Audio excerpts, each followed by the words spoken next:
Hey, everybody, and welcome in. It is another edition of VSiN Best Bets, but a special edition today, the VSiN Best Bets Derby Special, as it's just about that time of year. Shaun King is with me from the South Point Sportsbook Studios. I'm Ben Wilson. First Saturday of May, Shaun, almost upon us. Let's go. I know you're ready for some Derby action. And down the stretch they come. The most exciting 2 minutes in sports. I mean, all the work, just studying, looking at this speed figure and this pace figure. I mean, it's almost time for the horses to actually come out of the gate. I'm so excited. This is one of my favorite weekends of the entire season. Try to tone down your excitement a little Man, less, I'm happy. Shaun. I want to make money. Let's go. And we have a big show for you today. Johnny Avello, DraftKings Sportsbook Director, joins us in just a few minutes. We'll have a pair of sports betting Hall of Famers, Vinny Magliulo and Chris Andrews, from right here at the South Point. They'll join us as well. Dave Tuley, part of our recently released VSiN Kentucky Derby betting guide, going to join us as well, and Mike Somich from RacingDudes.com to close out the show. But we start, Shaun, with some breaking news. 23 horses have the potential to be in the final 20 for the Derby. 149th running of the Roses on Saturday, 6:57 p.m. Eastern post time. One of those will not even make it to those preparations going into Friday because we have one scratch already, and that is a horse who was getting a lot of attention in the betting market at 10-1. Practical Move, according to some reports, through a jockey loose on the track. He is out, Shaun, of the Kentucky Derby, and as a result, Cyclone Mischief in. Yeah, first of all, I hope the horse is okay. This is very disheartening news for me because I was going to fade Practical Move, but I also knew that Practical Move was going to take significant money in the pari-mutuel wagering. So it's going to allow me to get what I thought was a good number on the horse that I actually like to win the race. But, hey, because of what happened last year with Rich Strike getting into the race late, I'm going to have to seriously look at Cyclone Mischief just in case. I mean, nobody would blame you for that. It likely will be a Derby from the general public betting perspective, wanting to look at some long shots in Cyclone Mischief, having been reposted at 91-1 in the pari-mutuel markets. So because of what happened last year with the win at 80-1, how do you view the whole betting market reacting to that? And will we see more attention onto the long shots this year? I actually don't think we will. You know, last year wasn't to me as much about Rich Strike getting into the race as the suicidal pace that occurred up front. I mean, I don't know if, some of the horses and their jockeys thought it was a 7-furlong sprint last year in the Derby instead of a 1.25-mile race. But, that meltdown up front really, enabled Rich Strike to ultimately come through down the stretch and win. I don't think we'll get that kind of pace this Saturday. Well, and that's the thing now. You think about the pace. Projections, at least on the early forecast, could be scattered showers, but not too bad. As of now, 20 to 40% chance of rain in the Louisville area on Saturday. Temps in the low to mid 70s. From the pace standpoint, there are a few horses. We'll get into all the horses here on the show, especially the top ones on the favorites board. But are you a believer, Shaun, that the pace will certainly be a little bit slower than we saw last year with the front-running type groups that we have, at least at the top? I think, Ben, it's going to be a lot slower, and we're going to have Johnny Avello on, and I think he agrees with me on this point. One of the hardest aspects of handicapping this year's Derby is figuring out who's actually going to be on the lead. There are a couple horses that look like they have speed, but they don't necessarily have to have the lead. There doesn't look like there's a rabbit in the race, so trying to figure out who's going to be in the lead on the first turn, where's the horse that you like going to potentially be in the field is a big part of trying to decide who I'm going to actually back to cross the finish line first. And one other thing, too, before we bring Johnny in, you think about the trainers and how that always is a big part of the handicap. Todd Pletcher has the two co-favorites, or at least 1 and 2 on the odds board right now. Forte, who is currently in that 3-1 range, and Tapit Trice at 5-1. How do you envision that all playing out when you have a trainer who has three horses in the Derby? 2 of them are at the top of the leaderboard. Well, Ben, I've been betting horses since 1999. I had a Charismatic that day who won the Derby at big odds. I've learned this about Todd Pletcher. If he's winning races early on that day's card, then he's going to be extremely dangerous in the marquee races. If it's one of those days where his horses just aren't firing, then I'm going to try and fade him. So if he's winning races Saturday, I will have an exacta box with all 3 of his starters, Tapit Trice, Kingsbarn, and Forte, just to cover myself. But I don't like any of those 3 as my actual horse on top. Let's party like it's 1999, Shaun. Let's do it. You never forget your first Got to believe in trends. At the Derby. Of course. While we have a minute, a reminder, download the DK Horse app right now to get in on the Kentucky Derby action. All customers get a 100% deposit bonus up to $250 when they opt in with code HORSE only on the DK Horse app. And speaking of DraftKings, let's welcome him in. He is the DraftKings Sportsbook Director. kind enough to join us right now. He's got the DraftKings shirt on with the sharp blazer as always. He's Johnny Avello. How you doing, Johnny? I'm good. And Ben, thank you for mentioning everything about DK Horse. We're really excited. Been up about 5 weeks or so, and things are looking very positive. So, of course. And we're also looking forward to this week when people are going to take advantage of the deposit bonus. That's always a nice part of it, too, with how much attention this gets in the betting market. So with the news of the scratch as well, Johnny, as you just take a look kind of at the top half of the field from the odds board, how do you imagine things will shake out just over the next 24, 48 hours here? Well, they're certainly going to drop the odds on, every horse has to drop some. Some will be insignificant, some of the, higher price horses, but you can look at Forte. Maybe he's now going to go 5-2, even before any of the additional money's going to come in on him. So you can expect everybody to tick down at least one number and possibly two. No doubt. And you think about where the horses are at the top. We'll get into all the favorites, but it always seems like every year there's that one horse that a lot of bettors start to gravitate towards. We always try to figure out who will that horse be, but I know Angel of Empire, he is a horse that you have your eye on. He's been somebody that has gotten some attention. Right now, the third favorite at about 8-1. What do you like about Angel of Empire, Johnny? I like the progression is what I really like. But, you look at that last race in the Arkansas Derby, he wins by 4 going away. He's won his last 2. You go back and look at his 2-year-old line. Every race was a little better, cheaper races, but then, came into this year and looks just like a strong horse. He has the right trainer. He has the right jock, needs the right trip. Like we say in the Derby, you need to get a good start. And you need to not be in trouble early. If you're in trouble early, then your race is over. I've lost many derbies right at the beginning. It's like I haven't ripped up the ticket, but pretty much should have. Yeah, I'm Angel of Empire is my horse as well. I'm a big Brad Cox fan. I want Brad Cox to win his first Kentucky Derby. I know Mandolin got put up ahead of Medina Spirit, but I think Angel of Empire is going to actually cross the finish line first. So I'm very high on Cox's horse as well. Yeah, 4 wins and 6 starts, including, as Johnny just talked about, the Arkansas Derby as well coming in.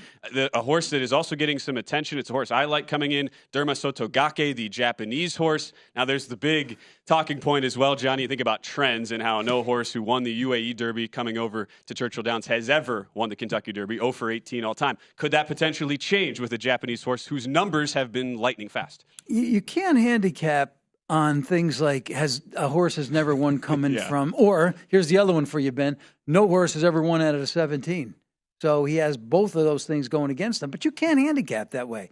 If the horse is right, you think he's good enough. He's the best Japanese horse that's ever come over running a Derby. So you have to give him a chance. I mean, I look at his numbers. Last 2 races were very good. Now, the other Japanese horse, Continuar, I don't like him at all. I mean, I think he's just too far to run, and those 2 ran against each other at the end of last year. Very close race, but at this point, one's going one way and one's going the other. So I would give Sotogake a chance to win. Remember this, too. He's gone farther than any of the other horses in the starting gate because he's won at 1 mile and 3/16, which is a distance that none of these other 3-year-olds have actually raced at. And a lot of the energy behind the Japanese horses being successful is the success they've had in Breeders' Cup.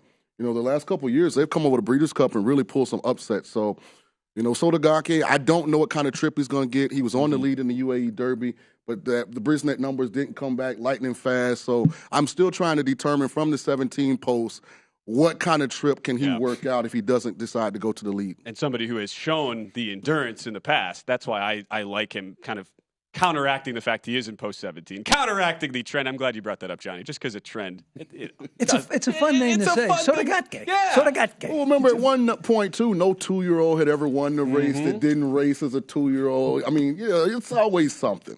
Oh, there is always something. Right. We'll see if this is year that another one of those trends gets snapped.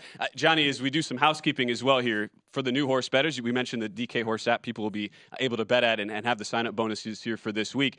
It's always a reminder for people coming in new, and we're adding new sports bettors into the market every single year. But for the race itself, the futures market versus the pari-mutuels, what do the new bettors have to know as far as that goes, which is always an interesting distinction that people might not be aware of.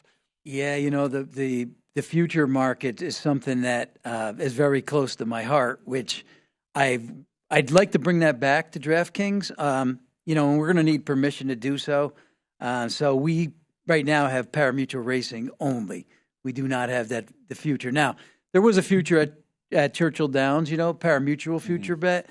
But the guys in town here, there's a couple places that still have the future bets up. And I like to play into it. And I know there's a lot of people around the country like to play into it.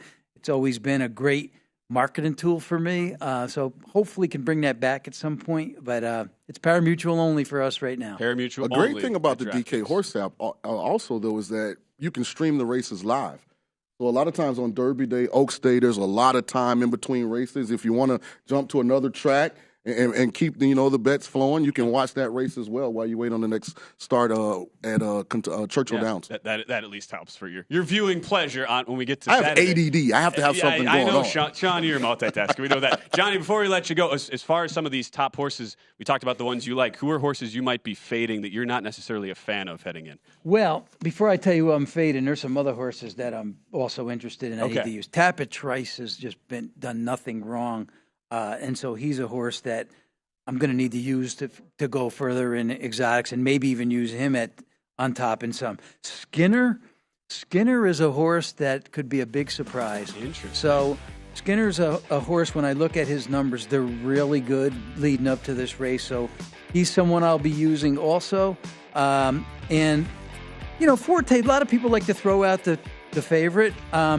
You can't do that. I mean, Forte's been as consistent as any horse in this race. So I need to use him too. We'll get the horses you don't like. I'll mention them after the break. Big thanks though to Johnny Avello for joining us. We have a lot more to get to though on VSiN Best Bets Derby Edition. Are you ready for the most exciting 2 minutes in sports? Become a VSiN Pro subscriber today for just $9.99. Get all access to everything we do, including our Kentucky Derby betting guide that is available now. We have profiles on the horses, jockeys, and trainers, so you know which horses are the favorites, the sleepers, and the long shots.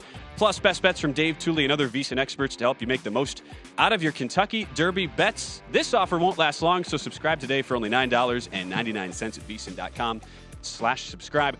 Hot off the presses, we have it for you right there. This is, I have it in my hands, the Kentucky Derby betting guide. You know who else is excited for the fastest 2 minutes of sports? Not just Shaun King, who made his excitement known off the top of the show. We have a pair of sports betting Hall of Famers, double-barreled action here in the South Point studio today.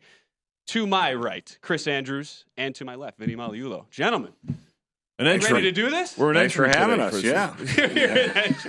I know. Unfortunately, we've been linked for about 40 years. So, what are you going to do? It is what it is. Here's to the next 40. Here's to the next 40. Next 40 might be a little tougher, but we'll give it a shot. Vinny Magliulo comes walking in and goes, "My horse just got scratched." So, were you not a fan of the news with the scratch that just came out? No practical move. I did have practical move outlined in my early exotics. So, but you know what? There's still plenty of time to reload and recalculate. And but I did have him. Not necessarily. I was going to wheel him with several other horses that we'll get into. Yeah, no doubt. Well, it's still early, Vinny. We have time. Plenty of time. Chris, what have been your early thoughts? Just movement this week as we get ready now. Derby Day. Well, I heard Shaun say he was he was hoping that horse was in because he was going to bet against them. Right. He was going to attract someone. I kind of felt the same way, with all due respect to my partner over there, Vinny. I didn't like that. Listen, you look at these horses. There's so much money, so much good breeding, so many great trainers. It's hard to say I don't like that horse, but I like the others. Let me put it that way. And here's what's interesting. If they ran the Derby 4 times, you'd probably get 4 different winners almost every year because it's such a big field. So much of it is about trip.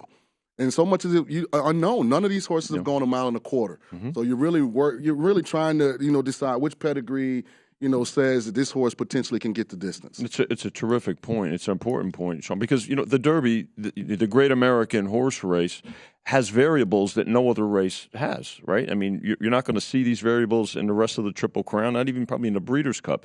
The number of starters, that trip from the barn alone in front of that many people, you throw all those factors in, and what it does is really bring favorites back to the field and gives long shots like we saw last year a legitimate shot. And I think a lot depends on the jockey too. Sure. In the last couple of days, I've been looking back through some old films, and one that just well, first of all, I had the winner, so I don't mind watching this race.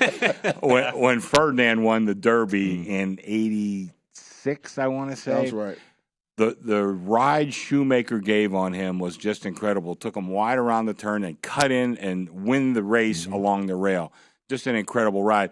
But, it's one of those right now. We're looking at all these jockeys' names. They're all good jockeys. Their names are all great. But at the end of the day, we're going to say, boy, this guy, what a ride he put in, And, a lot has to do with the horse, a lot has to do with the trip, the trainer. I mean, there's so many different variables.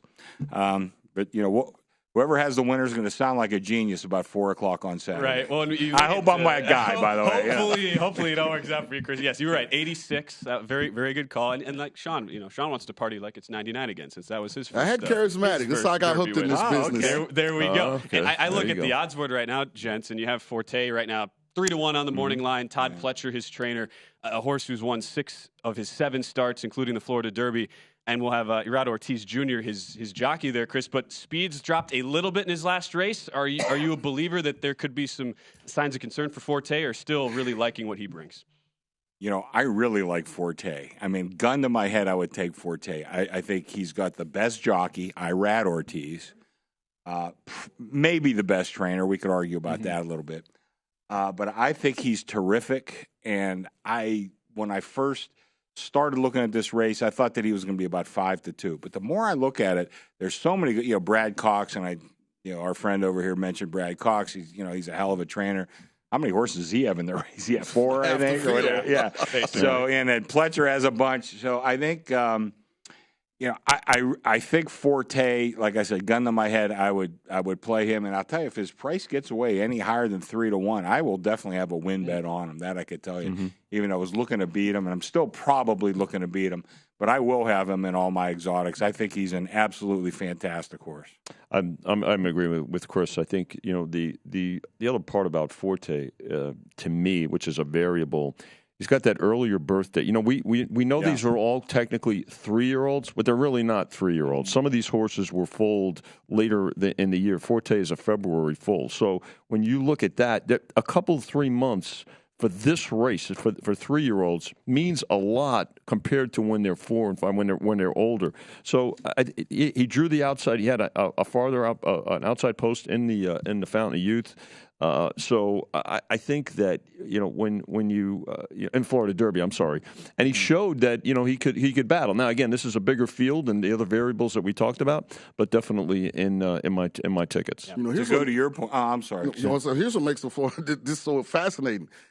If he gets in the gate at 3-1 and wins, it'll be the last time you get 3-1 on Forte for the foreseeable future. Yeah. And you're going to be like, I can't believe I passed that up. But because the payouts can be so massive, if he doesn't run first, second, or third, you're always trying to figure out, how do I hit the lottery type ticket? And I would tell this, too, to a casual bettor. I like to bet win and exotics. Once in a while I'll bet place, not very often. Never bet show. But in this race, you could bet win, place, and show, because the numbers are pretty good. You could have, let's say Forte goes off at 3-1. So what's that? An $8 payout. He might pay $4 to show. That's just the way because the pools are so massive. And usually, if I'm playing exact, I'll play a 3-horse box. But here, you could bet 4 or maybe even more horses in a box because the payouts are monstrous. And just try to find your value. Don't just box all 4 favorites. Try to look for something like Rich Strike did last year. So that's a good piece of advice. And let me say one more thing real quick, because I know everybody else wants to say that. Del Romans drew into the race. And Vinny and I have talked about this. When the also eligibles get in, sometimes they're really overlooked in the betting. I don't know if Romans can win this race because that horse looks okay. But if he does win, he's going to be probably a bigger price than he should have been. No doubt. And when you think about which could be a horse that people find value in, outside of the top 2 or 3, there's a horse you do like as well, Chris. I want to throw your way with Mage coming out. He's still sitting at least on the morning line in that 15-1 range out of the 8 post. I think he's going to be about 15-1. There's just so many good horses in this race. Castellanos' jockey never won the race. The trainer, I don't know, Delgado, I don't know that much about him. He's not one of the big names, like Cox or Pletcher or even like Tim Yaktine. So I think he'll get about that price. But, Vinny mentioned the Florida Derby, and Forte broke from an outside post, which, by the way, almost never wins at that distance at Gulfstream. But he did win. But Mage also broke last, was last down the backstretch, had a big move on the turn. Forte ran him down, but how much did he get used up getting into position? But I think he'll be, ideally he'll be much closer to the front. I like him. I think he's the value horse for me, and that right now I will definitely have a win bet on him. Gotcha. I don't know if I'm going to have one on Forte as well, but right now that's the horse I'm looking at for my win bet. And thinking about where you're also at, Vinny, I want to make sure we think about the other Todd Pletcher horses, as you guys brought up. Between Brad Cox and Todd Pletcher, that's 6 horses out of the 20 right now represented. But it's the number 2 horse on the odds board as of the morning line today, Tapit Trice, who is maybe getting not as much attention as Forte, but still sitting at 5-1. Well, yeah, I like Tapit Trice too. I mean, I think it is kind of their invitational, right? Cox and Pletcher and everybody else. But you know what? I think when you look at Tapit Trice, look, you can't ignore. You've got to look at results, but you've got to break down those results too, right, guys? What kind of move was it? What kind of a race was it? And things like that. So for me, when you look at it, another good jock as well. This one has got probably a little better lineage than Forte, in my opinion, but not as strong in the level of results. 4 straight wins, definitely on my tickets. Yeah, I like what you're thinking, Vinny. Shaun, for those top 2 we just talked about, are those going to be in your exotics or any other boxes that you're? Tapit Trice is a really good horse. I know why Chris likes Mage. I have a hard time backing 2 horses that have shown a propensity not to break. I think having to come from last in this 20-horse field, you've got to get so lucky. I'm probably going to try and fade him. Also, it's interesting, as great of a sire as Tapit Trice sire Tapit has been, he's never sired an actual Derby winner. I think he has 4 Belmont winners, but has not sired one yet that, has crossed the finish line first at the Derby. But if Pletcher's winning races early on Saturday, don't count out anything Pletcher has running in the Derby. Yeah, Shaun King, he's ready to fire if it gets off to. He runs. Pletcher runs hot. I've seen him, especially in Florida. You see him, some of those days he has 4 or 5 winners in Gulfstream. Yeah. Another Pletcher horse we haven't mentioned is King's Barnes. Well, that horse. He's 3 for 3, so he's a young horse. Not bad. His last race, though. There's always different things to look at. Last race, he won on the front end, did the 6 furlongs in 1:14. So he had a lot left. Yeah, you ain't going 1:14 here. Probably not. He is Chris Andrews. He is Vinny Magliulo. Gentlemen, we could talk for hours on this stuff. Thank you guys. Both for joining Thanks, us here on the VSiN Best Bets Derby Special. And as we welcome you back to the show from the South Point in Las Vegas, I'm Ben Wilson. Shaun King is here. And Dave Tuley, who he kicks off. He's got like a huge giant paragraph of breakdowns here. Dave, great to see you as always. And the news we just talked about this morning, it does apply to the article you wrote because you do like a horse that is now going to be inserted here. He's going to have very long odds. What can you tell us about Cyclone Mischief, who now finds himself into the race? Yeah, actually, the number 10 Pretka Move, who was scratched with spiked fever, was my top pick. I really liked him at 10-1 off of the San Anita Derby, but the saying is they never scratch a winner. So I feel like I get an extra, move my money onto some other horses here. And, Cyclone Mischief draws in from the number 21, just like Rich Strike did last year when he won at 80-1. And like Chris Andrews said on the previous segment, this applies all year round with also eligible horses. They're often overlooked in the betting because a lot of people don't even handicap those horses because they fear they're not going to get in the race. And plus, he's breaking from the far outside. Again, Rich Strike was able to overcome that last year. And so, 30-1 morning line, we'll see what it ends up going off at when, the pari-mutuels come out. But Cyclone Mischief, I think, has a shot. He fits, not as well as the top contenders, but, he only has 2 wins, a maiden win and an optional claiming win. But both his wins were by more than 5 lengths. There's a system out there. I was saying, people look at horses that are rounded by more than 5 lengths, and which Rich Strike did last year as well. He fit that, and so and he has 2 of them. So he set the pace in the Fountain of Youth. So I think he's gonna. I'm sure Jerry Bailey on the one of the network broadcasts is probably going to have his graphic where it shows that the far outside post to the first turn, the angle, it's really not that far, much farther than the inside. So, I think he's going to add to the pace of the race with some of the other ones, Verifying Confidence Games, Derme Sotogaki, Said it right? Yeah, That's right. You said it all over it, Dave. Hey, You got it. so again, I think the pace could be an honest pace. Again, there's no, like Shaun was saying earlier, there's no real rabbit in the race, but in these big races, someone gets it in their mind that they're going to try and go out and steal it. I think so. Yeah. So I think there will be some horses up front. This one could be there. Now, again, he obviously gave up the lead to Forte in the Fountain of Youth. So questions about if he can get the full distance, but I think he's definitely got to be included to possibly hit the board and blow up the tote board in the exotics. Well, I know another person who's pulling for Cyclone Mischief, and that's Dale Romans. One of the most accomplished trainers we know has not found a way to get to the winner's circle first Saturday in May in the Derby, so hopefully he gets there. Right, and like I was saying about the also eligibles, I mean, and Chris Andrews said it too. Those are people that want to get in the race. Right. They're not. The trainers are in the main part of the field. Sometimes it's like, well, we qualified for the Derby, so we have to go. The owners want to go. Right. Exactly. So and sometimes they feel they might not have the horse, but it's like, well, we once in a lifetime opportunity maybe, so they're definitely going to go. But yeah, this is one that definitely wanted to get drawn into the race and lucked out like Rich Strike did last year. So. Again, I don't think you can be ignored. It can't. And here's what's interesting. I mean, you look at the last decade, of these runnings of the Derby, being on the lead or right off the lead has been like the golden position. You have not seen a lot of horses that are 15th and back early in the race be able to navigate traffic and actually win the race. So Cyclone Mischief has shown some speed, as Dave mentioned. One of the prep races down at Gulfstream was on the lead. So if he can carry that speed, you never know. Turning for home, sometimes those guys behind him, they don't want to run that last furlong. Right. I mean, it's you got to be leading at some point to win the race. No doubt. Obviously, at the wire is the key. But. Exactly. Well, that's the thing. And people are going to look at speed and the top speed ratings heading in. And one horse that we have not mentioned yet, Two Phils, who was 12-1 on the morning line. Of all the prep races, he has the top speed of anybody. Right. But how can bettors actually use that? And is it something where you just look at a raw number of like a 107, which is very, very fast in these so-called top speed ratings here, and say, all right, is that actually worth a bet? Because there are other factors you have to look at. Right. And so, Two Phils, I'm really high on him. He becomes my most likely winner now, I think, or at least among the contenders, the one I like at the price. Forte is the most likely winner if he runs his race. Gets the pace to run at, and if he comes on like he did in the Fountain of Youth and the Florida Derby.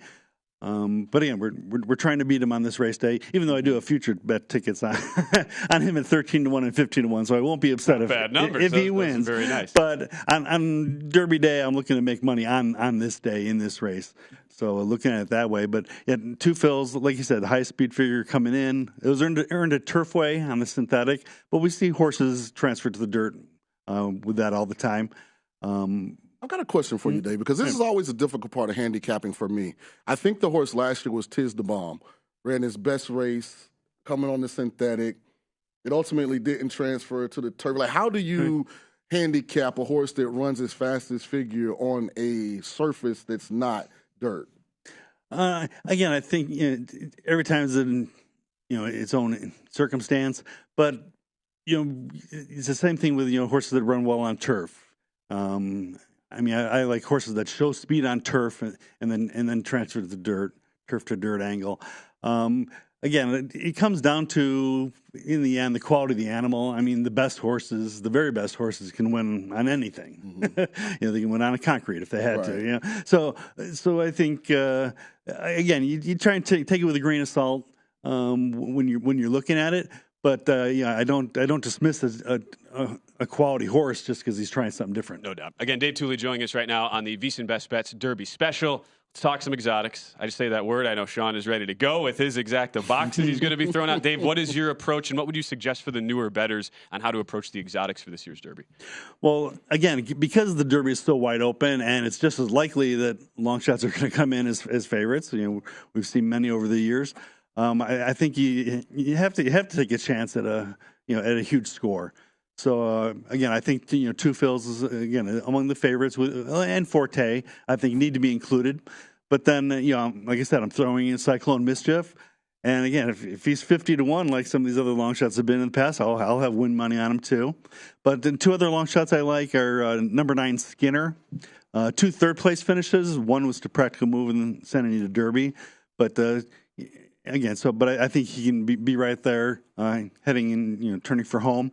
And number 18, Robert Can, which was my longest shot before Cyclone Mischief, drew in the number 18. He was second to Forte in the Fountain of Youth. And then he was the favorite in the Arkansas Derby, but then he lost. Most people see that as a bad thing, but right. I kind of like it when a beaten favorite then goes off at much better odds the next time, because obviously he had the talent at one time. Obviously he had a lot of people that supported him and saw that talent and bet him down to the favorite. And then horses throw in clunkers all the time that I'm willing to dismiss. When I get a better price. It happens, Shaun, and that's part of the handicap that goes into it. Your exacta box, how are you going to be constructing that? So I don't know that much play an exacta box. I'm more of a horizontal bettor than a vertical bettor. I like to play pick fives. One of my favorite, wagers on this particular weekend is the Oaks Derby double. Mm-hmm. I have Angel of Empire bulleted in all my horizontal bets, and if I'm right, then I'm going to spread in some other races and try and get some prices. So I'm going to wheel him in the trifecta this Saturday and throw 2 Fields and Skinner and some other horses. If Pletcher's having a strong meet, then I'll have his 3 horses. I'm hoping Pletcher's not winning races early, and I can eliminate Forte, Tappet, Trice, and Kingsbarn, because if Angel of Empire wins and none of those 3 horses hit the board, that could be... Dollar bills, John. Shaun might go on vacation if that thing's working So out. that's how I'm angling, this Saturday. Angel of Empire will be my key horse. Yeah. Well, let's talk about the fillies for the Friday card at the Kentucky Oaks, where you have a couple of Brad Cox horses as the favorites. Botanical out of the 6-post 4-1, right behind Wet Paint, who is right next to that horse in the 7-post at 5-2. Dave, how are you looking at the Kentucky Oaks race? Yeah, I'm thinking Wet Paint I'm hearing a lot of people loving him. He's the favorite. Probably she's going to favorite. Probably going to get bet down, I imagine, on Friday. But yeah, I like Botanical better, and especially at the price 4-1 on the morning line. Has won 4 straight at Turfway. So again, if you're thinking about my 2 fills on Saturday, see how Botanical does on Friday, going from the synthetic at Turfway to the dirt at Churchill. Again, he is Dave Tuley. Check out his full write-up on our recently released Kentucky Derby betting preview guide. Adam Burke has a full write-up as well on the Kentucky Oaks. Dave, great content in the guide. Dave. Always appreciate you joining us. All right, thanks a lot. When we return, we still have more to get to. Mike Somich from Racing Dudes will stop by. Shaun will give out some of his early thoughts on bets for the weekend when we come back on this special edition, VSiN Best Bets Derby Special. As we welcome you back for the final time, this special edition of VSiN Best Bets Derby Special, back with Shaun King. I'm Ben Wilson. Big thanks to Brian Ortega, our producer behind the glass, everybody else helping us out here at the South Point Sportsbook Studios in Las Vegas. I know somebody else, Shaun, who is very much ready for the most exciting 2 minutes of sports to get here. We don't need any more waiting. It's Mike Somich, who you can follow on Twitter at SamoBomb18, host of the Magic Mike Show, and he's also a big part of the Racing Dudes team. So, Mike, thanks as always for joining us. You've been a longtime VSiN contributor, so great to have you on this show. Pace-wise, as we get closer to race day, what are you hearing? What are you feeling as far as how this pace is ultimately going to look in a race that, on the surface, appears to have a lot of variance? Yeah, it's the $1 million question. You look at 4 or 5 commonly used handicapping tools. They're all projecting different pace horses. And then we get a nice little curveball about an hour ago. Practical Move out, Cyclone Mischief in. Cyclone Mischief drawing that 21 post, now going to break out of the 20 gate. He's going to go. I mean, there's really no other way that you see Cyclone Mischief running this race. And so you now have more speed that's going to be introduced all the way from the outside. Before this, we had all the speed toward the inside with really Derma Sotogate, the only horse that may press early from the outside. To me, this means that you're going to see a little bit quicker of a pace now than we were expecting yesterday here with Cyclone Mischief drawing in. I think it's probably going to be verifying. It doesn't have much choice from that 2-post, but to go. You really don't want to get caught on that wave of horses just coming over toward the rail the first time under the finish line. So I think we're going to see the 2 and the 21 set a decent pace here, but I don't expect them to blaze very quickly, especially in the second quarter. What we saw last year was a Japanese sprinter come in and set a ridiculous pace. There's a lot of horses that want to be forwardly placed in this field, but not all that many that want the lead. And so I expect the first quarter, you're going to see a pretty decent pace, but I'd be surprised if they keep that up in the second quarter. I think it'll slow down a little bit. It's interesting because I think it was Summers Tomorrow. Wasn't that the Japanese horse last year that it shot out? Yep. And I mean, they were running a 7 furlong race, not a mile and a quarter. Yep. It seemed like the contingent from Japan was trying something different. Does that impact, you think, what Sotogake and Continuar decide to do on Saturday? I don't think so. I think that, since we entered the points era, before the points era, we saw a lot of sprinters qualify for the Kentucky Derby because it was based on purse money and graded stakes. And so we saw U.S. sprinters do that when they got into the Kentucky Derby. It's why pre-2013, it was a lot easier to win this race from coming off the pace. You had a lot of sprinters that went out early, set a hot pace, and these closers, well, they wouldn't get the perfect trip. The horses in front of them were tired, and a lot of the other contenders were closers. What we've seen since 2013, since we entered the points era, is we didn't have any of those sprinters in the race. Last year was the first year we really did, and that's because of Summers Tomorrow, a Japanese horse that went out and went crazy early. Mm-hmm. These two horses aren't sprinters, and that's a big key here. Derma Sotogake went gate to wire in the UAE Derby. Well, Continuar was behind him the entire time. So I don't expect that Continuar is now going to all of a sudden decide I want to sprint out of the gate and throw a monkey wrench into this. Derma Sotogake wants to be forwardly placed, but if you go back and you watch his replays from the Japan races, he is as effective or more effective stalking right off the pace. So I would expect he wants to sit third or fourth into that first turn. That'll be really interesting to watch. That's the horse I do like, Mike, coming in, Derma Sotogake. As far as another horse who's among the favorites right now, Tapid Trice, one of the two Todd Pletcher horses, who's right at the top of your odds board. The one knock on him is that he's been a slow starter at times, despite winning 4 of his 5 starts. How do you imagine that playing out in this race there with Tapid Trice toward the top of the odds board? You're being generous with the at times. He's allergic. I'm trying to be nice, Mike. All right. He has no interest in being anywhere near the lead. It was interesting watching Saez ride him at Keeneland last time out. They had to quarter horse him out of the gate to go 48 seconds to the half mile. And so I just don't see how Tapid Trice out of that 5 post is going to benefit in this race at all. If you look at this inside, the 1, the 2, the 3, and the 4 all have speed or tactical speed. So in my mind, Tapid Trice essentially drew the 1 hole in a 16-horse race. And that wave of horses I talked about is going to crush over on him. If he breaks slow at all, I think he might be the most likely horse to be in 20th the first time under the wire. And if that's the case, to me, he's a complete chuck from not only a win perspective, but even hitting the board in this race. So I'm going to not use Tapid Trice in anything that I'm betting. I agree with you 100% because the other aspect of when you watch his race replays, Saez likes to get him on the outside. So not only does he break bad, he doesn't seem comfortable being on the rail or with dirt getting kicked in his face because the first thing Louis has done is angled him all the way outside in these races. You hit the nail on the head, and that's that last race at Keeneland. He was more forwardly placed, but to do that, they had to really ride him. And then after breaking on the inside, they swung him toward the outside in the backstretch, got him in the clear. If you do that again in this race, you're going to be 9 or 10 wide on the far turn after being dead last in the front stretch for the first time. That is not a recipe to win or even hit the board in the Kentucky Derby. And you have Forte in the meantime. Todd Pletcher's other horse at the top of the odds board, Mike, running out of that 15 post. Why do you believe that Forte, some of the late numbers on him, where he did slow down a little bit in his last race, might not be so justified as far as the odds go? For me, when you watch the Florida Derby, I realize it came back a little slower. But the trips that the top horses in that race got were all atrocious. I mean, Mage doesn't break at all. He's 4 wide on the first turn, 5 wide on the second turn. That's going to cause a slower time and slower buyer speed figures because of the distance of ground you're covering. And you look at Forte, he was wide on the first turn. He was 4 wide on the second turn. Mage boxed him in, so he didn't get to actually lengthen his stride until the final quarter of a mile. And when he did, he looked dynamic doing it. I understand you had a regression from a buyer and time forms perspective, but the race shape and how it played out, to me, were more of the cause than Forte not progressing. I also love the fact that this horse likes to win. That matters in these type of races. He wants to pass everybody. He knows his job. It's hard to pick the favorite in a 20-horse field, but Forte has to be one of those horses you expect to be in the top 3. I think you got to use him in your tries and supers. And if he floats up at all, if this hate goes too far and you see 7-2 or 4-1, I do think it's worth a win bet. You know, it's interesting because no matter how good the favorite is, unless it's like American Pharoah or Big Brown, where it just looks like they tower over the field, I have a hard time putting the favorite first. Epicenter was by far the best horse last year in the Kentucky Derby, yet he didn't win. So just off of that historical context alone, I think Forte's the best horse. I'm going to try and beat him. Agree or disagree with that? Oh, I agree with you. I mean, you look at the Superfecta in this race, one of the best bets in horse racing all year.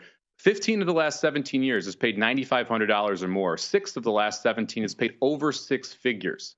You don't get that because the favorite is winning these races, right? You have to look for long shots because the variance in the Kentucky Derby is higher than any other race that you will see all year. When you have 23-year-olds who've never gone a mile and a quarter, who are in the biggest field of their life, in front of the biggest crowd of their life, you kind of have to try and find a way to get around the favorite, even if you do think there is some value there. With that being said, you make a really good point, Mike, and you talk about variance. What long shot do you like to get out here and win this thing? Well, I'm crossing my fingers that Mage breaks on Saturday because at 15-1, if he can get out of the gate, he has a very, very good shot at winning this race. And you go back to his maiden breaking score, goes 7 furlongs, goes 22-1, 44-2 to the half. If he can go back to that type of speed and just get out of the gate, he has got a massive shot here. A lot of his speed's to the inside. He should be able to sit fairly comfortably in the second tier of horses around that first turn if he breaks it all. And if he does, this horse has shown immense amounts of talent. He went 7 furlongs for his first start. His last 2 have been around 2 turns. Both of those, there was significant traffic trouble, and he still ran very, very well. If you look specifically at that Florida Derby, he broke way behind Forte. He had to go wider on both turns than Forte. He only lost by a length to Forte. Forte is 3-1. He's 15. I like them both here. I'm going to take a little bit of a swing. I'm going to go with the 8 Mage on top. Love that. Taking a swing. Mike Somich, check out the rest of his work at racingdudes.com. Mike, as always, great insights. Stuff, we really appreciate the time. Best of luck Saturday. Thank you very much. I can't wait for this race. It feels like it's been a long time coming. And make sure you check out the undercards too. Even if you're not a huge horse racing person, the undercards are phenomenal, both Friday and Saturday for the Oaks and the Derby. Great advice as well. Mike, thank you. And that's now 2 people of our expert, Shaun. Yeah. Chris Andrews, Mike Somich. Like a little Mage action coming out of that 8 post. Yeah, I don't like horses that don't break. I'm throwing Tapper Trice out, throw Mage out too.